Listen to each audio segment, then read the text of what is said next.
All right. For our last type of energy, let's go back to the refrigerator on the floor. And let's say we've already pushed the refrigerator and our hands are no longer in contact with it.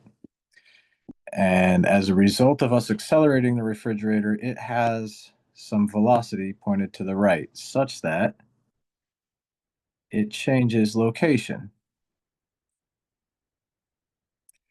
Now, if we consider the refrigerator to be the system, then it's an object. It will experience a force. During this period of time, there'd be a normal force up and a weight force down. Both of those are perpendicular to the direction of displacement. Neither does work. But there would be work done on the refrigerator by the force of friction.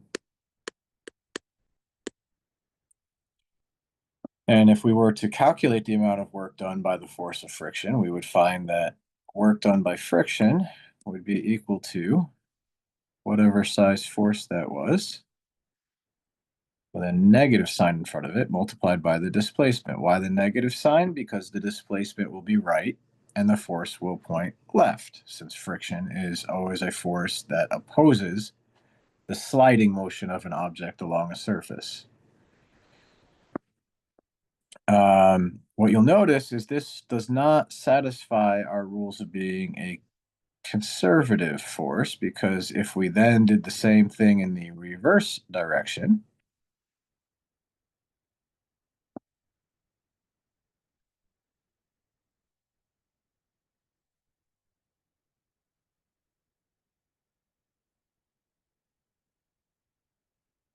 we notice that still the direction of the displacement and the direction of the applied force would be opposed to each other, meaning that the round trip would result in negative work done, meaning there would be a negative change in the energy of our system.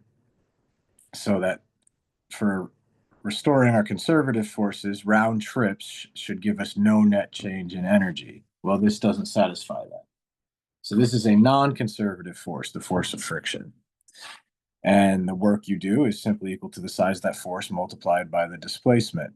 Um, so this is pretty easy to account for. That must be equal to a change in a certain type of energy. And this is yet another type of energy. What could that be? Well, let's say we treated the floor and the refrigerator as the system. That's now a closed system. All of the forces are between the two objects that make up the system, meaning the total energy of that system can't change. So if we were taking energy out of one of the objects, it must be going into the other. What type of energy are we creating? We're creating thermal energy.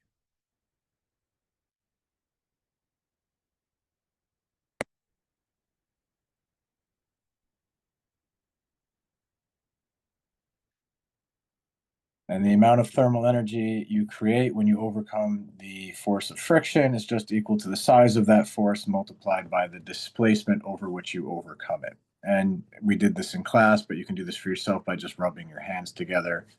As you do so, your hands will get warmer.